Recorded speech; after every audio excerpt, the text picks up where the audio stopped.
સુરતમાં કુખ્યાત land grabber Vinu માલવિયાની ધરપકડ કરવામાં આવી।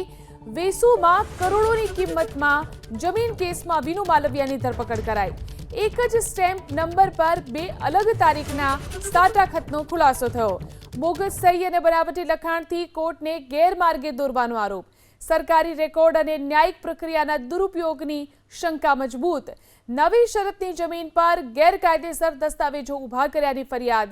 કલમ 43 હેઠળની જમીન હોવા છતાં મંજૂરી વિના સોદાની હલચલ। શ્રી સોમ રિયાલિટીએ 33.66 કરોડમાં કાયદેસર કરવાનો દાવો તો માત્ર 6 લાખના સાટા ખતથી કરોડોની મિલકત ઉપર દાવાનો વિવાદ। કોરા કાગળ પર સહીઓ મેળવી અને પાછળથી લખાણ પ્રિન્ટ કર્યાનો આરોપ। ધરપકડ બાદ પણ વિનુ માલવિયાની અક્કલ ઠેકાણે ન આવી।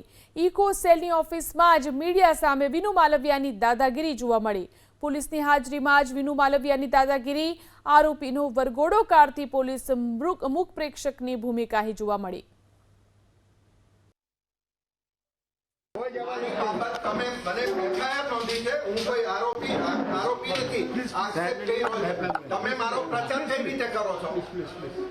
મારો પ્રચાર શું કામ કરો છો આ રીતે? તમે મને ધમકાવો, આ લોકો ધમકાવે મને, પત્રકારો ધમકાવે। એ ભાઈ તું ઉભો રહે, આમ રહે, ઉભો રહે, એવી રીતના સર તમે કહો તમારે 5 મિનિટ મને કરવું, તમારે ઓકે ઓકે ચલો બરાબર 1 મિનિટ તો કોઈ બીને તમને કાલે લઈ આવે, તમને આવી રીતના કોઈ કરશે? કેવું કરાવ છું ભાઈ? ચાર્જશીટ થાય પછી આવો જોજો ને, પાડજો ને, ઉતારો જો માપમાં બોલો ભાઈ।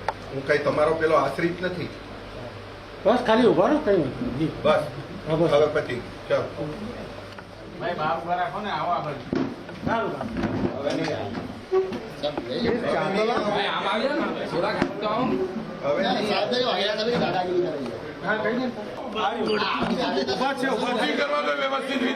છોકરા વાગી જશે અમારા કેમેરામેન ને વાગી જશે। ઉભા રાખો, ત્યાં બોર્ડ પાસે ઉભા રાખો। મને આરોપી સાબિત કરવા વાળા કોણ? તમે કોર્ટ છો? પોલીસ છે ભાઈ।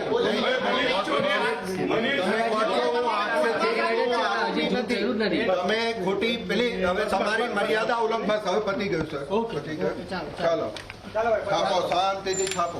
જમીનના મૂળ માલિકની વિરુદ્ધમાં એમણે કલેક્ટર કચેરીમાં પણ મેજિસ્ટ્રેટ જે બ્રાન્ચ છે એની અંદર ત્યાં પણ એમણે અલગ અલગ દાવો દાખલ કરેલા હતા।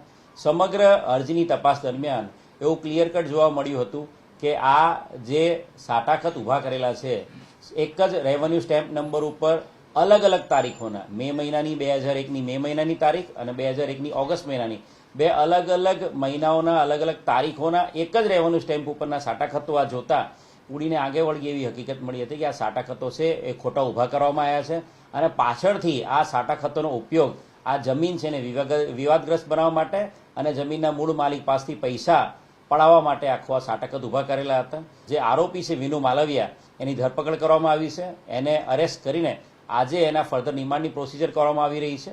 આરોપી વિનુ માલવિયાની સાથે સાથે આરોપી પ્રતુલ પટેલ જે હાલ પોલીસ પકડથી દૂર છે એને પકડવા માટે પણ પોલીસ પ્રયત્ન કરી રહી છે।